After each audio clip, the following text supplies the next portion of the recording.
Salut les amis, aujourd'hui je vais essayer de vous parler d'un truc qui est, ça devient de plus en plus agaçant parce que ça en devient un prétexte pour certaines personnes, mais qui est la pollution qu'on va nommer, allez on va la dire astrale pour aujourd'hui. Qui concerne, en tout cas dans les croyances des gens, pour une bonne partie, les différentes entités ou énergies ou extraterrestres, appelez ça comme vous voulez, il y a un petit peu de tout dans ce bouquet-là, qui serait là pour vous pourrir la vie. Ça comprend les reptiliens, ça comprend les insectoïdes, ça comprend tout un tas de choses que vous pouvez appeler d'une façon ou d'une autre. Et en fait, beaucoup de gens ne comprennent pas comment cela fonctionne. Genre, aujourd'hui, la question, c'est pas de savoir si ça existe ou si ça n'existe pas. Bien évidemment que ça existe. Il y a bien assez de choses qui le relatent, qui le démontrent. Et puis même quand on regarde dans les pans historiques de l'histoire ou de la mythologie, que ce soit de façon écrite, sculptée ou gravée dans la roche, il y a bien assez de représentations d'êtres qui sont des êtres reptiliens ou d'autres formes. Il y a bien assez de représentations de tout ce qui évoque une des théories qui est bien connue, qu'on appelle la théorie des anciens astronautes. Donc pas mal de choses qui parlent dans des textes très anciens de Vimana ou d'autres appareils qui pouvaient voler déjà à l'époque, alors qu'on connaissait même pas la roue, hein, qui pouvaient, pour certains, transporter leurs habitants d'un point A sur un sol terrestre ou planétaire à un autre point qui était céleste, voire même des armes dites nucléaires, voire plus puissantes encore que nucléaires, dont on a encore les traces aujourd'hui. Je ne me rappelle plus dans quelle région, mais dans une des régions du sud du pôle sud de la planète. Je ne me rappelle plus vraiment, je crois que c'est en Turquie. Il y a encore des réminiscences alors soit d'un four nucléaire, soit d'un endroit où il y a eu combustion ou explosion nucléaire, mais quoi qu'il en soit, il y a quelque chose qui émane une certaine forme de radioactivité qui n'est pas du tout due à une présence d'atomes, alors si, mais qui n'est pas du tout due à une présence d'activité naturelle, mais qui viendrait plutôt de quelque chose qui ait été d'une manière artificielle amené à donner une détonation et des dégâts, et donc des déflagrations et des rayonnements radioactifs qui soient boostés, quoi. Quelque chose qui ne pouvait pas arriver naturellement. C'est comme si vous voyez un arbre tomber sur un autre arbre. Bon, vous pouvez imaginer que le premier arbre, il arrive à casser le deuxième arbre. Mais si un seul arbre arrive à casser 14 arbres derrière lui, c'est qu'il a forcément été propulsé par une tempête hallucinante, auquel cas il n'aurait peut-être pas forcément réussi à déraciner les 14 arbres parce qu'ils auraient été propulsés en même temps que lui, il n'y a pas de raison, ou alors éjectés par quelque chose, ou alors c'est quelque chose d'artificiel et non pas naturel qui a brisé les 14 arbres derrière cet arbre. Là c'est un peu pareil, il y a une radioactivité qui se présente d'une telle manière et d'une telle façon que oui, effectivement, dans cette région du monde, il y a eu quelque chose qui s'est passé qui n'était pas de l'ordre naturel. Et des traces de ce genre de choses, des écrits sur des nations qui sont différentes de ce que vous connaissez en tant qu'humanoïdes humains et qui ne sont pas animales, qui ont une vraie force d'intelligence, qui ont pu être considérées comme des divinités, qui ont pu prendre part, en tout cas, à l'évolution de la chaîne de l'humanité, il y en a pléthore, il y en a vraiment, vraiment, vraiment beaucoup. On peut, bien entendu, imaginer que depuis toujours, l'être humain a eu ce côté artistique de vouloir représenter des gens avec des têtes d'oiseaux, avec des têtes de cochons, avec des têtes de taureaux, avec des têtes de reptiles. On peut, et ça a probablement au milieu de tout ça été le cas, c'est certain, mais c'est pas parce qu'une chose est une chose qu'une autre chose n'est pas possible. Moi j'avais une phrase que j'aimais bien qui disait le grand problème avec les complotistes, c'est de voir des théories du complot partout. Et le deuxième grand problème, ça serait de n'en voir nulle part. Parce que oui, effectivement, il y a sur Terre des choses qui sont des actions, qui sont des formes de complot contre des gens, contre des sociétés, contre l'humanité même. Mais il n'y a pas que de ça. Effectivement, il y a beaucoup de choses qui ne sont pas des complots contre l'humanité, qui sont du bon sens, de la bienséance, peut-être même une envie d'évolution ou alors des espoirs, des idées qui, de prime abord, seraient constructives. mais il n'y a pas que ça non plus. Il y a de la malhonnêteté, il y a des intérêts divers et variés qui amènent de temps en temps à devoir comploter contre une personne, contre une entité, contre une société, voire même contre un pays ou contre une humanité entière. On en a vu des choses comme ça, on a vu comment ça s'est passé avec certaines nations du monde, on a vu des formes d'holocauste qui se sont avérées être scandaleuses mais qui étaient des formes de complot. Donc dire qu'il n'y a du complot nulle part, ce serait dangereux, dire qu'il y en a partout serait dangereux aussi. Mais il y en a. C'est pareil pour les entités. Il y en a, il y a des choses. Dire que toutes les représentations artistiques de personnages humanoïdes avec tête de reptile seraient artistiques, c'est un petit peu dangereux. Dire qu'il n'y en a aucune qui ne le serait, c'est un petit peu dangereux aussi. Il y a des deux. Il y a effectivement probablement de temps en temps une tendance artistique dans la représentation des choses pour l'être humain, mais il y a aussi une bonne partie de choses qui sont reproduites de ce qui a vraiment été vu, que ce soit sur les peintures rupestres ou que ce soit sur les notes, sur les tableaux ou sur tout un tas de choses. Il y a un petit peu de ça. Et comme c'est mélangé, c'est dur de faire la nuance entre ce qui pourrait avoir été éventuellement interprété de manière artistique ou ce qui pourrait avoir été relaté de manière réelle. Et ça, c'est en plus un facteur du développement de l'humain qui est utilisé par certains êtres humains qui eux-mêmes veulent garder le trouble, parce que du moment qu'on est trop fixé sur une chose, du moment qu'on est trop sûr d'une chose, on va commencer à enquêter et en enquêtant on trouvera. Alors que si finalement il y a de tout qui vient, que ce soit des vérités, des contre-vérités, des mentis, des démentis, que ce soit des informations, des fausses informations, des divulgations, des fausses divulgations, au bout d'un moment, il y a tellement d'axes qui apportent des théories les unes les autres que trop d'informations tue l'information. Et c'est parfait pour quelqu'un qui voudrait se camoufler que de faire en sorte que tout le monde et personne ne lui ressemble. Donc si toutes les informations ressemblent aux fausses informations et si toutes les fausses informations ressemblent aux vraies informations, donc si dans le faux il y a une part de vrai et si dans le vrai il y a une part de faux, ça commence à être vraiment très délicat de pouvoir tirer son épingle du jeu puis de comprendre qu'est-ce qu'il en est vraiment de ce que vous cherchez à comprendre. Et de tout temps, ça aussi, ça a été là. C'est pour ça que de dire qu'il y a pas du tout de ceci quelque part, c'est dangereux, et de dire qu'il y a que de cela quelque part, c'est aussi dangereux. Il faut comprendre que il y a tout un micmac, tout un tas de paramètres de choses qui peuvent être mise en place, et que l'être humain par nature a toujours été un petit peu manipulateur. Il manipule son environnement, il manipule son bétail, il manipule la faune autour de lui, il se manipule les uns les autres, toujours pour des intérêts, des envies, ou parce que l'être humain a cette tendance à convoiter la femme du voisin, à convoiter la voiture du voisin, à convoiter l'arme du voisin, à convoiter ceci ou à convoiter cela, à convoiter la richesse d'un sol qui serait de la tribu voisine. Et donc, comme il convoite, il essaye d'obtenir, et quand il essaye de l'obtenir par la politesse, l'échange, le troc, et puis de bons procédés, en général ça se passe bien, mais parfois, malgré toute notre bonne volonté et les belles choses qu'on propose en échange de quelque chose que l'on convoite, la population d'en face, elle dit non, je suis pas intéressé, et n'étant pas intéressé, la personne qui essayait d'échanger à la base ce qu'elle convoite va essayer de trouver d'autres choses jusqu'à s'épuiser, jusqu'à en faire une obsession, et quand ça devient une obsession, elle va peut-être même envisager des moyens qui sont malhonnêtes ou qui sont malveillants pour pouvoir obtenir ce qu'elle convoite. Mais à un moment ou l'autre, ça devient un peu passionnel, et quand ça devient passionnel, on a cette tendance à faire n'importe quoi et à plus être rationnel. Eh bien, aujourd'hui, ce dont je veux vous parler, c'est de ces choses-là, c'est de ces reptiliens, de ces insectoïdes, de toutes ces choses que beaucoup de gens pointent du doigt comme étant la source de nos problèmes, comme étant les factions les plus hautes et les plus puissantes qui manipulent l'humanité, et qui font d'eux les grands coupables, qui sont ceux qui nous foutent en bas, qui nous empêchent d'évoluer, et qui nous polluent, et qui nous ponctuent tout ce qu'on a de plus précieux, que ce soit nos savoirs, nos aptitudes, nos connaissances de nous-mêmes, le secret divin qu'on a à l'intérieur de nous.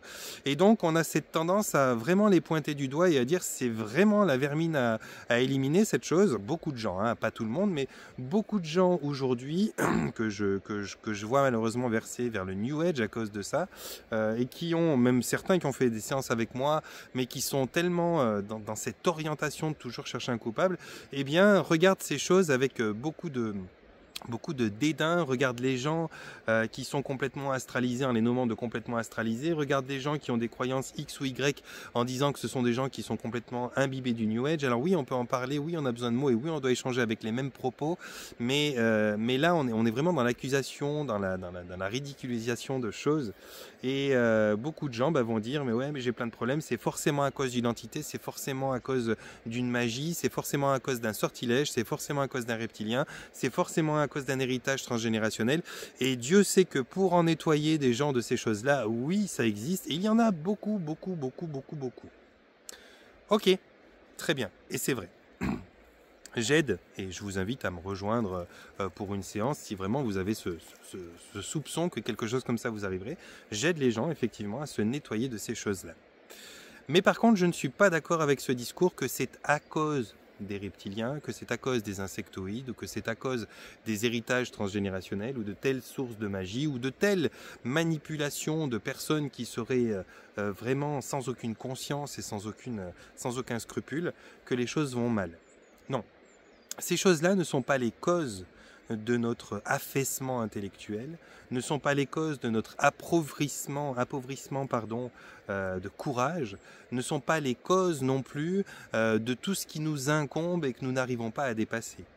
Ces choses-là, ces êtres-là, ces races, ces différentes sortes de parasites, que ce soit sous forme de procédés ou d'entités, toutes ces choses-là ne sont que les symptômes, et uniquement les symptômes de notre laxisme, ne sont que les symptômes de notre fainéantise. Alors je suis un peu provoque en disant ça parce que c'est des mots durs et je l'entends bien et je le fais exprès d'ailleurs, mais quelque part je le pense sincèrement, avec des mesures bien sûr et au cas par cas bien sûr, mais ce ne sont que les symptômes de notre incapacité à nous prendre en main. Si on était plus solidaires les uns les autres, si on était un peu plus intelligents, ou en tout cas pas intelligents mais cultivés, si au lieu de se renseigner sur quelle est la pointure de Loana, la nénette qui a sucé Charlie dans la piscine de machin, si on était un petit peu plus capable de s'intéresser à autre chose qu'à des bouts de plastique qui font nos écrans et qui nous emmènent à nous enfuir dans des mondes virtuels alors que le monde réel est à notre portée qu'on ne le regarde pas, si on était un peu plus capable d'être intéressé par autre chose que les choses qui peuvent nous amener un confort pour lequel on se bat toute une vie, alors que finalement si on arrêtait de se battre toute la vie pour simplement le vivre, ce confort on le vivrait, eh bien on pourrait peut-être voir les choses différemment. J'entendais une belle histoire hier qui disait ouais, il y a un Mexicain qui est sur une plage, il est là et qu'est-ce qu'il fait de sa journée? Il va un peu pêcher le matin, avec ce qu'il pêche, il nourrit sa famille. Et puis une fois qu'il a fini de nourrir sa famille à midi, il part sur la plage pour vérifier un peu ses filets, tout ça. Et là arrive un capitaliste extrêmement riche qui lui dit comme ça hé, toi, qu'est-ce que tu fais là avec ton filet de pêche? Est-ce que tu es pêcheur? Oui, oui, je suis pêcheur. Et tu pêches beaucoup? Oh, je pêche de quoi nourrir ma famille. Des fois, il y a un petit peu plus. Et des fois, on a des invités. Il y a toujours une tête de plus qui peut s'asseoir à table. Je ramène suffisamment de quoi manger. D'accord? Et qu'est-ce que tu fais après? Après, eh bien, je mange avec ma famille. On vide les poissons. On mange avec ma famille. Et après, je fais une bonne sieste avec ma femme. Ah. Et après... Alors après, je joue avec les enfants sur la plage ou bien un petit peu plus loin dans la forêt ou dans la lisière de forêt avec mes animaux, mon chien, tout ça, je joue avec eux. Ah d'accord. Et après, je vais repêcher un petit peu par loisir l'après-midi pour nourrir un petit peu le soir. Et puis après, je bois du bon vin, je joue aux cartes avec mes amis. Ah d'accord. Arrête tout ça. Maintenant, je vais te donner le moyen de pêcher beaucoup plus, beaucoup, beaucoup plus. Avec tout ce que tu vas pêcher, tu vas pouvoir vendre aux autres du poisson. Avec tout cet argent que tu vas te faire grâce aux poissons que tu vends, tu vas pouvoir acheter des flottes de bateaux et tu vas pouvoir t'expatrier, tu vas pouvoir avoir des bateaux ici, des bateaux là, jusqu'à qu'un jour tu sois à New York, tu as un bureau à New York. Et depuis ton bureau à New York, tu pourras diriger des tonnes de gens, tu auras plein d'argent. Et lorsque tu auras tout cet argent, quelques années suffiront, tu pourras vraiment être le chef d'une entreprise qui fonctionne vraiment fort. Et après, qu'est-ce que je vais faire? Et après, tu pourras ouvrir des boîtes à droite et à gauche et avoir encore plus d'argent et avoir encore plus de gens sous tes ordres. Ah, et après, tu seras capable de pouvoir dégager plus de temps pour toi. Et après, tu pourras t'acheter une petite île sur laquelle tu pourras pêcher le matin si tu as envie. Tu pourras manger avec tes amis à midi. Tu pourras faire une sieste avec ta femme l'après-midi. Jouer avec tes enfants et ton chien pendant un bon moment. Tu pourras aller pêcher pour le loisir et le soir, tu iras même si tu le veux, boire un bon verre de vin, jouer aux cartes avec tes amis. Ça, c'est la bêtise du capitalisme, c'est la bêtise de l'intérêt à tout prix. Alors oui, il nous faut de l'argent. Alors oui, il nous faut la possibilité de pouvoir s'acheter ce qui nous fait plaisir, ou en tout cas, peut-être d'avoir un minimum qui nous convient et dont on a besoin. On n'a pas besoin forcément d'une Lamborghini, mais c'est quand même sympa de savoir qu'on a une voiture qui fonctionne bien et que si elle tombe en panne demain, on peut quand même assurer la réparation sans se dire ah, je suis à la gorge, je peux plus m'acheter à manger, tout ci, tout ça. Ça, on est tout à fait d'accord. Donc, il y a besoin d'une certaine forme d'énergie, qui est l'argent actuellement dans notre existence, qui puisse nous permettre d'assurer quand même nos soins de santé, les soins à nos véhicules et éventuellement à nos habitations si on a besoin. Mais après, on n'a pas besoin de travailler comme des dingues et de placer de côté, d'économiser en vue de demain, parce qu'en plus de regarder comme ça nous évite de regarder aujourd'hui, puis on le prend pas ce temps avec nos enfants, parce qu'on est tellement à se concentrer sur gagner pour demain qu'on se concentre pas à vivre aujourd'hui. On sait même pas si on sera vivant demain. Bref, pour en revenir à ce que je disais à la base, ces choses-là, les reptiliens, les autres choses, les héritages transgénérationnels, les sortilèges, les magies, toutes ces choses qui pourraient, selon vous, être la cause de vos problèmes, n'en est pas du tout la cause. Vous êtes la cause du fait que ceci en soit après vous et vous ponctionne de l'énergie. Parce que dans votre façon de vous comporter, dans votre façon de vibrer, de rayonner, vous avez peut-être pas assez pris soin de vous. Vous avez peut-être pas assez fait de choses pour vous. Vous vous êtes peut-être sacrifié pour une famille, pour des amis, pour une image, pour de la reconnaissance. Une image de vous. Et finalement, vous ne vous êtes pas écouté. Vous ne vous êtes pas écouté suffisamment. Vous n'avez pas fait en sorte de vous rendre heureux. Et ne vous rendant pas heureux, vous avez commencé à vibrer bas. En vibrant bas, vous avez dégagé peut-être des constats que vous vibriez bas. Et puis à ce moment-là, vous avez commencé à avoir une mauvaise image de vous. Peut-être vous avez été touché dans votre orgueil, dans votre fierté. Vous avez commencé à faire en sorte aussi, sans même vous en rendre compte, que d'autres gens voient que vous êtes en train de vous affaisser. Et puis, de fil en aiguille, vous vous êtes senti honteux, peut-être, vous vous êtes senti incapable, illégitime. Et puis, tout ça, ça a fait que vous avez une vibration tellement basse et que vous êtes tellement devenu, des proies faciles que, inévitablement, des parasites et des prédateurs, viennent vous consommer, viennent vous utiliser et viennent vous voler. Mais c'est quand même normal, ça a toujours été comme ça partout. Je n'ai jamais vu un seul être humain aller chercher le fruit le plus compliqué à prendre et le moins bon. Je n'ai jamais vu un seul être humain aller s'attaquer au prédateur le plus costaud de la forêt qui a beaucoup trop de viande pour lui pour manger. Toujours on essaye de choisir le petit oiseau le plus facile à attraper ou alors le petit lièvre le plus facile à attraper. Les animaux, que ce soit les lions, les tigres ou autre chose, pareil, ils vont toujours chercher le jeune enfant de l'animal qu'ils veulent chasser. Ils vont pas s'attaquer au gros buffle costaud d'entrée de jeu, ou alors ils vont chercher celui qui est déjà blessé et boiteux pour éviter d'avoir des difficultés. Ça a toujours été comme ça. Qu'est-ce qu'ils vont aller chercher? La chose la plus dure à affronter et qui les met en danger? Jamais. Vous êtes pareil. Vous avez un taux vibratoire, vous avez un rayonnement, vous avez certaines choses que vous pouvez accentuer chez vous et qui sont dues uniquement à la priorité que vous mettrez sur vous, qui sont dues uniquement à l'estime, à l'amour de vous et à comment vous allez pouvoir prendre soin de vous. Auquel cas vous allez rayonner fort. Et plus vous rayonnez fort, et plus certains de vos prédateurs ne peuvent pas s'approcher de votre rayonnement parce que c'est insupportable pour eux. Que ce soit des insectoïdes typiquement. Les insectoïdes, ils sont juste opportunistes. Si vous vibrez à une certaine fréquence, ils vont pouvoir pondre des œufs beaucoup dans vos corps éthériques, et puis à partir de là, ces enfants, ces petits œufs là, se nourrissent de vous dans vos corps éthériques, et puis ils vont pouvoir éclore à un certain moment pour aller faire pareil sur d'autres gens. Si vous vibrez trop haut, ça ne leur convient pas, ils ne peuvent pas s'installer sur vous. Donc vous êtes uniquement la cible des insectoïdes, par exemple, lorsque vous vibrez bas. Un reptilien, il va pouvoir vous manipuler si vous n'êtes pas du tout légitime, confiant en vous, si vous n'avez pas d'amour de vous, et si vous pensez que vous êtes une merde. Si ça n'est pas le cas, ça n'arrivera pas. Alors, bien évidemment, vous allez me dire, ouais, mais Johan, c'est pas si simple que ça.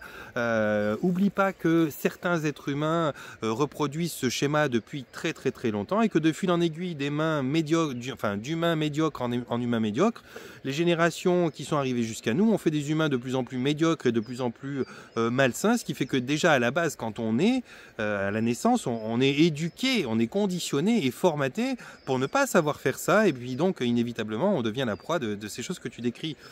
Oui, je suis tout à fait conscient de ça. Mais là, c'est pareil. Je vais vous dire, si tu penses qu'il n'y a que ça comme raison, tu fais erreur et c'est dangereux. Et si tu penses qu'il n'y a jamais ça comme raison, tu fais erreur et c'est dangereux. Et c'est pareil pour tout, que ce soit pour les théories du complot, pour ton avis, pour les machins, pour les bidules. Si tu penses que tout est lié à ça, ça devient dangereux, tu fais fausse route. Et si tu penses que rien n'est possiblement lié à ça, que c'est des fausses idées que tu te fais, là aussi ça devient dangereux. Ça devient dangereux parce que ça fait de toi un être idiot. Et moi je veux bien qu'on devienne de plus en plus con, de plus en plus idiot, c'est prouvé. Le volume du cerveau de l'humain a tendance à rediminuer depuis qu'on est devenu sédentaire parce qu'on sollicite moins nos différents sens et nos différentes capacités d'adaptation. Oui, et puis la langue française notamment est une langue qui perd 2 à 3 mots et demi par année, ce qui rend le langage français plus médiocre. Et ceux qui sont inventés aujourd'hui sont dénués du sens qu'ils avaient avant, donc ils ne sont plus du tout en lien avec les étymologies et choses comme ça, donc ça rend la chose complètement instable. Oui, les séries, les choses que vous pouvez regarder à la télé sont abrutissantes au possible. Maintenant, il n'y a juste que du rap, enfin, il n'y a pas que juste que, mais il y a beaucoup de musiques qui ne sont pas porteuses vibratoirement, de corps physiques de filles qui sont des bombes atomiques sur lesquelles tu peux te branler, mais qui ont deux de QI et qui n'apportent rien d'important à une série, des préoccupations tout à fait superficielles et stériles dans plein de choses. Et oui, évidemment, si tu regardes ça en rentrant du boulot pendant 3 heures de temps avant de te coucher, alors que tu pourrais regarder une bonne émission sur YouTube, sur Arte ou sur machin, qui t'apprend des choses sur la vie, sur l'existence, sur toi, sur ton être, sur ta santé, sur la nourriture, etc., inévitablement, oui, tu deviens plus con. Alors oui, on est plus con, oui, on est de plus en plus mal éduqué, pour ceux qui malheureusement sont éduqués, parce qu'en général, un enfant, il est élevé et non pas éduqué comme un chien. Et oui, donc il y a des facteurs, il y a des raisons, il y a encore effectivement des raisons extérieures à toi. Mais enfin, on n'est pas totalement stupide, on n'est pas totalement dénué d'intuition. Et oui, parce que tu as eu un père qui te frappe, et tu peux effectivement reproduire ça sur tes enfants. Moi, j'ai eu un père qui me frappe, qui me fracasse même, c'est pas qui me frappe, et je ne reproduis pas ça sur mes enfants. Et je vois pas en quoi on pourrait me dire oui mais toi t'es Johan, ou alors oui mais lui c'est Pierrick, ou lui c'est Jean-Paul. Au bout d'un moment, arrêtez de toujours chercher quelque chose à l'extérieur qui soit la cause de ce que vous souffrez. Moi je pense sincèrement de tout mon cœur que la cause de ce que vous souffrez, c'est premièrement vous. Et que toutes les choses qui s'amalgament sur vous pour accentuer cette souffrance, en profiter pour vous piquer de l'énergie ou autre chose, ne sont que des opportunistes qui ont saisi l'opportunité de choper l'animal boiteux que vous étiez pour pouvoir accentuer les choses.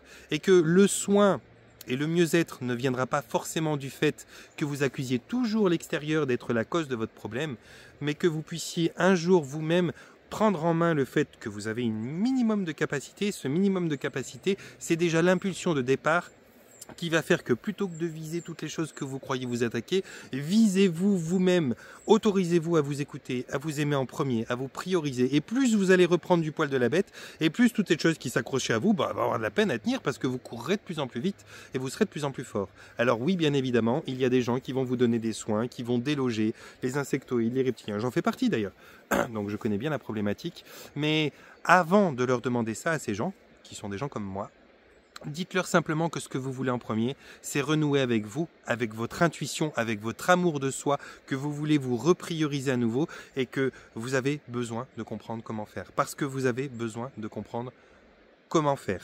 Tout le reste, tous ces gens, je vous le dis, c'est pas la peine de m'écrire pour me dire « Ouais, mais avant, non, non, non ».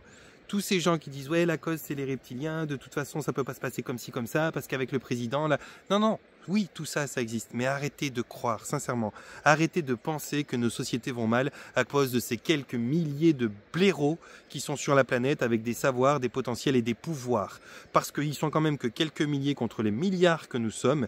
Et je peux vous garantir que jamais dans une ruche, quand arrivent ces espèces de frelons asiatiques, machin, très méchants, qui t'en croquent 4 ou 5 comme ça, elles leur coupent la tête direct avec leurs grosses mandibules, jamais les abeilles ne se laissent faire. Elles se rassemblent autour d'elles, elles se mettent à vibrer des ailes, elles les font cramer sur place tellement qu'elles élèvent la température, parce que l'union et le nombre fait la force. Alors oui, on a des sociétés corrompues, pourries. Oui, on a des gens qui sont des convoiteurs de ce que vous avez, qui sont des voleurs et qui n'ont pas ni respect, ni conscience, ni même scrupule de vous faire du mal. Oui, on a des industries qui sont contaminées de malversion, qui sont contaminées de manipulation, qui sont contaminées de tout un tas de problèmes. Oui, oui.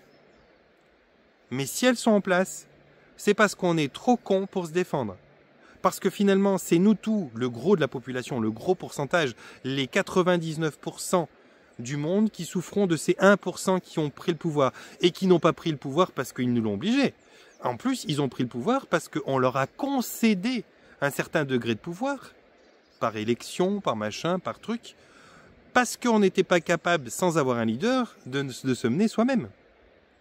Et on est la seule race sur Terre qui est assez con pour faire ça.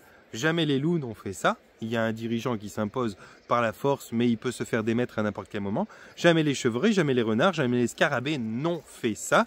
On est la seule race. On a tendance à croire qu'on est les plus forts, les dominants, qu'on est capable de tout, qu'on est... Voilà, tous les autres animaux sont moins intelligents que nous, selon nous. Enfin, on est quand même la seule race sur Terre qui payons pour vivre sur Terre. Les autres n'ont pas à payer. Donc, je sais pas.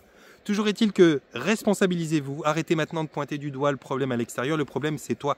Quoi qu'il en soit, le problème c'est toi. T'as peut-être pas la force, t'as peut-être pas le courage, t'as pas vu venir la chose, tu sais pas comment, t'es né comme ça, t'as pas de chance, tu peux penser ce que tu veux. Le problème c'est toi. Tant que tu responsabilises pas ton état de pensée sur cette question première, tu n'iras pas en avant. Que tu sois avec moi, avec un autre thérapeute ou avec le meilleur des accompagnants, je peux te le dire, tu vas lui limiter grandement le boulot parce que le problème numéro 1 c'est toi. Tu es une victime dans l'âme.